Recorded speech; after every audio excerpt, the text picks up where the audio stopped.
Series with his 11th win of the season. He could also make history two ways today if he were to complete the sweep. Yeah, and you can see Matt Kenseth found his way up in the top 10 just in front of Carl Edwards there. Have to keep an eye on him all day. Matt's really good, especially as these races go on longer throughout the day. Seems to have a good handling car today. Kenseth has had top four finishes the last 5 Dover races, and he was 3rd back in May. He likes this track. Juan Pablo Montoya and Greg Biffle going after each other. Biffle has been true to his word, says he's had a good car, although right now he's going to surrender the position to Montoya, so move Juan Pablo up to 3rd. And here's the irony for you guys. 3 non-chase contenders leading this race right now. And this race has traditionally been won, always been won by a chase contender since the championship started, that format. I think there's a reason these guys are in the chase. They're able to adjust their cars really good. See Biffle really get on Jimmy Johnson's rear bumper and quarter pound. Got him a little bit loose now, trying to take that spot back away, Vince. Yeah, Greg Biffle not 100% happy with his car, although he says it's not bad, but they definitely are already talking about adjustments they're going to make on the next stop. However, Biffle coming into this race, they felt like this was a real opportunity for them. Crew Chief Greg Irwin said this race and the next 2, they feel like will give them an opportunity to get in position to strike in the second half of the chase. This is a big race for Biffle in the 16. Well, just to support you there, Vince, Biffle scored more points at Dover in the last 10 races than any other driver. That's how good he's been. Yeah, that's what these drivers and teams do. Is they point to certain tracks that they know that these are opportunity races for them. You can't be good everywhere, even though Jimmy Johnson has in the past looked like he is. But Greg Biffle and his team know that they have to strike here early and try to take advantage of this. Trying to strike right now, Kurt Busch underneath the 11 of Denny Hamlin. Here we go. And Kyle is going to follow Big Brother. Yeah, he might lose more than a couple of spots here because you got Jeff Gordon right there, Matt Kenseth, Carl Edwards all lined up behind him. A couple more moments, this will start feeling like a parade to Denny. And he's on the sidelines watching. Yeah, you're right, Andy. He could lose 4 or 5 spots before all of this is over, but he's able to settle in behind his teammate right now. So he's limited the damage, at least for the moment.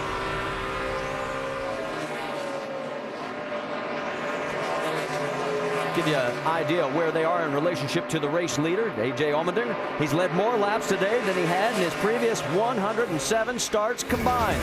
No wonder he likes this idea of being out front. Here at our NASCAR Sprint Cup Series race at Dover, presented by Burger King. Sprint brings you an inside look at the chase for the NASCAR Sprint Cup on the Now Network. And of course, you saw our race leader, A.J. Allmendinger. Let's take a look at the points.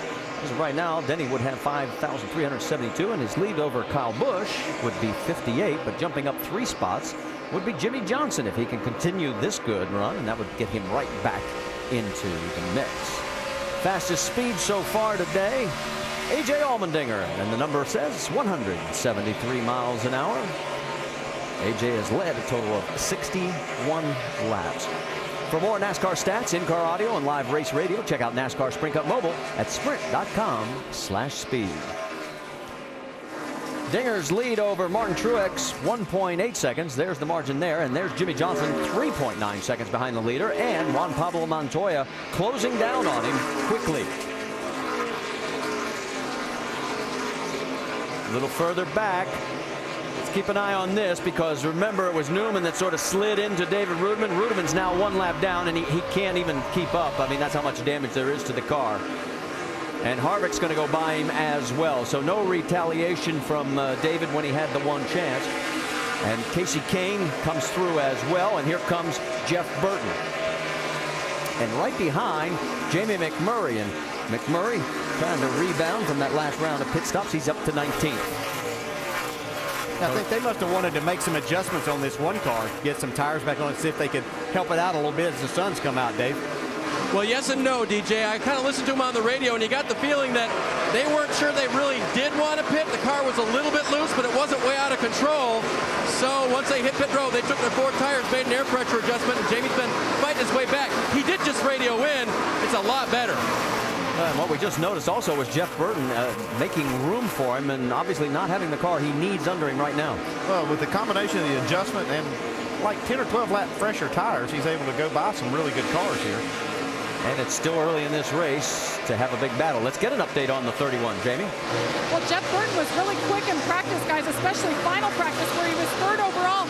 Talked to the team this morning. They said we would be really disappointed if we didn't have a top 3 finish.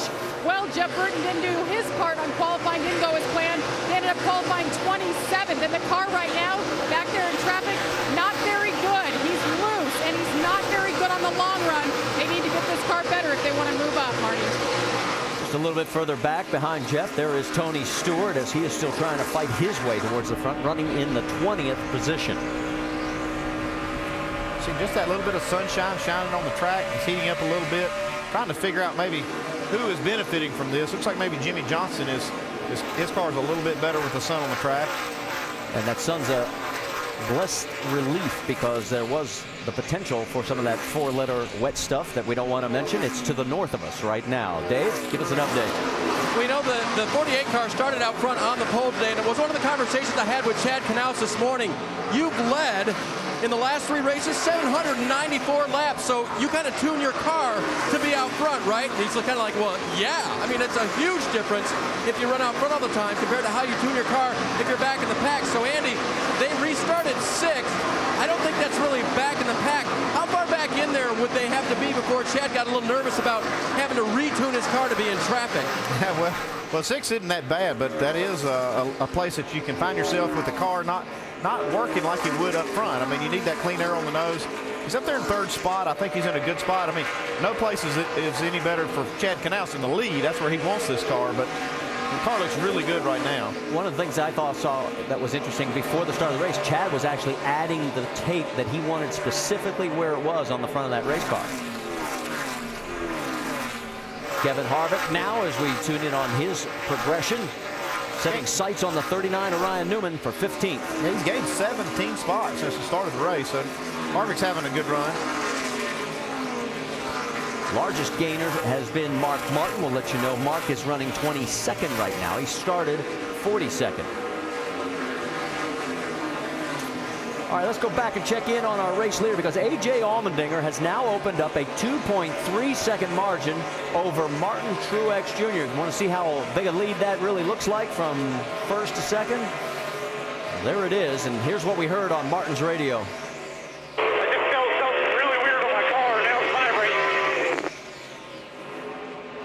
Yeah, Martin is saying that apparently he hit some debris when he was passing a car, maybe the 00 car a few laps ago. And as soon as he hit the debris, he picked up a vibration.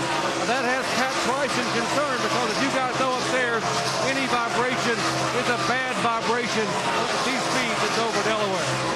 And one thing I worry about when he says vibration is, you know, loose wheel be the first thing you think of. But here at Dover, you worry about, you know, maybe chunking that right front or something like that. So you'd be worried about that. You're watching the lap times really close. You see Pat Bryson, he's watching that monitor. If he sees that lap time fall off, he'll call him in the pits. But so far, so good for the 56 car. In fact, his last lap was actually a half-second quicker than race leader A.J. Allmendinger, so he's cut it down to under 2 seconds. Yeah, the thing is, if he looks in his mirror, he's going to see Jimmy Johnson coming pretty fast at him, though. Let's check back in on Kevin Harvick and Jamie McMurray because McMurray is closing now on Harvick. This is for 16th. Yeah, probably far enough into the run now that those tires that Jamie McMurray has on his car that are a little fresher than a lot of these cars that he's catching right now is really starting to make a big difference. Dave? He thinks he may have a problem, though. He radioed to his guys, I got a vibration, be ready. Well, that's the second instance so far that we've heard about vibration. Yeah, and this is such a tough racetrack. You see all the rubber build up with that. You've got a concrete surface that's not exactly smooth. It just throws you so many curves out there throughout the day that you just never know exactly what to expect, Andy. Yeah, one of the things is this track, the way it rubbers in, it can actually be very uneven. I mean, it can cause those cars to chatter, the tires to chatter when it goes across those buildups. It can cause that same kind of maybe a vibration that they feel in the steering wheel that may not be their car. And remember, Kyle Busch even talked about a vibration late in yesterday's race that he won in the Nationwide Series. A.J. Allmendinger slicing and dicing his way under Scott's speed as he is our race leader right now, and it's back up over 2 seconds. 2.1 seconds over Martin Truex, Jimmy Johnson, Montoya, and Kurt Busch here at Dover. Our race is presented by Burger King.